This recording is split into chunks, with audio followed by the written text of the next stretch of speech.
જય હિન્દ, જય ભારત મિત્રો. સ્વાગત છે તમારું નવા વિડીયોની અંદર.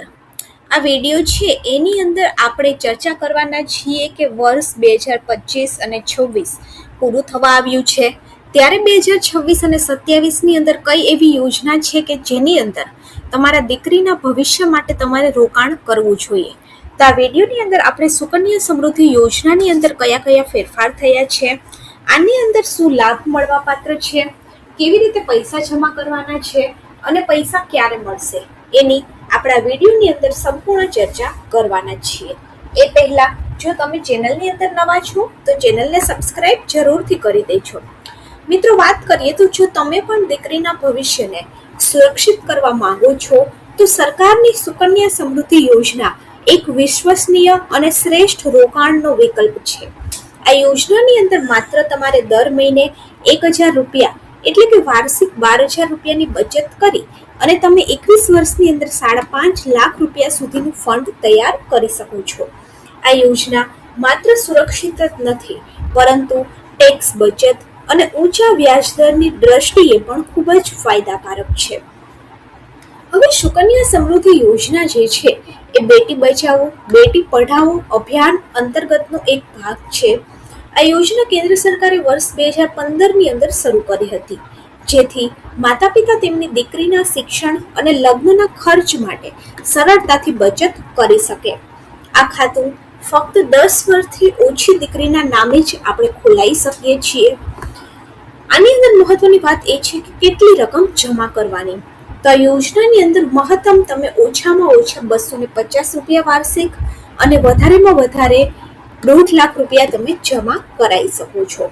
રકમ તમે એક સાથે પણ જમા કરાવી શકો છો અથવા તો હપ્તાની અંદર પણ જમા કરાવી શકે છે.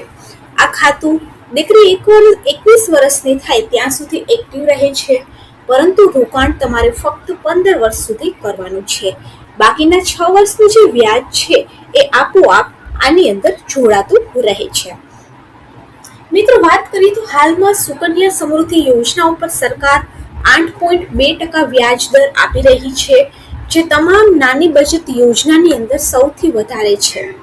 આની અંદર જે વ્યાજ છે એ ત્રિમાસિક ધોરણે કમ્પાઉન્ડ તમારા ખાતાની અંદર જમા થાય છે, એટલે કે તમને આની ઉપર વ્યાજ મળે છે.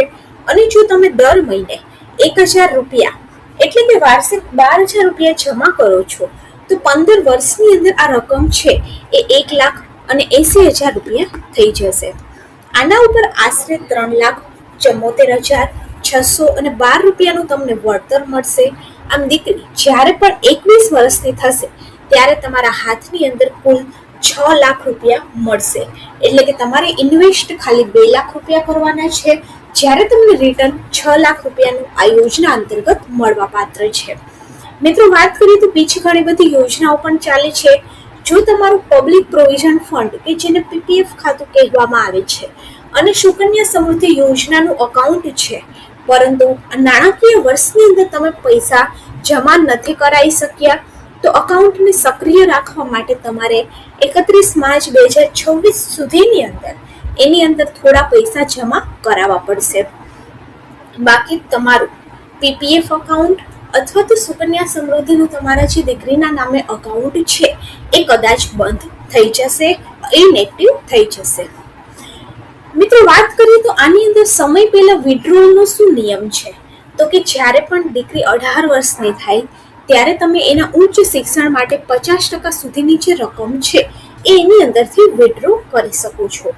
અને લગ્ન સમયે અથવા તો 21 વર્ષ પૂરા થાય ત્યારે ખાતું મેચ્યોર થઈ જાય છે અને એ ટાઈમે તમે સંપૂર્ણ રકમ ઉપાડી શકો છો.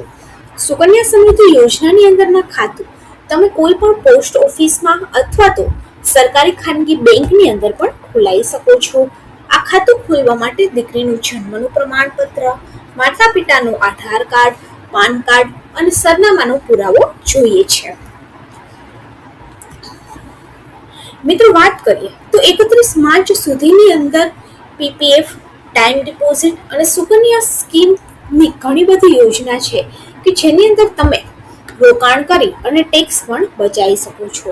એમાં એક છે senior citizen saving scheme, Sukanya સમૃદ્ધિ યોજના, public provident fund, national saving certificate, time deposit scheme, activity linked scheme. આ ઉપરાંત મિત્રો વાત કરીએ તો આટલી બધી યોજનાની અંદર તમે ટેક્સની બચત કરી શકો છો. એકવાર તમારું ટેક્સ બચત થઈ જાય ત્યારબાદ તમે બીજી યોજનાનો લાભ અંતર્ગત લઈ શકો છો. જો વિડીયો સારો લાગે તો વિડીયોને લાઈક કરી દેજો અને આપણી ચેનલ ગવર્મેન્ટ સાથીને સબસ્ક્રાઇબ જરૂરથી કરી દેજો. આવી જ અવનવી માહિતી જાણવા માટે ચેનલની સાથે જોડાયેલા રહો અને ચેનલને બીજા લોકો સુધી પણ શેર કરી દેજો.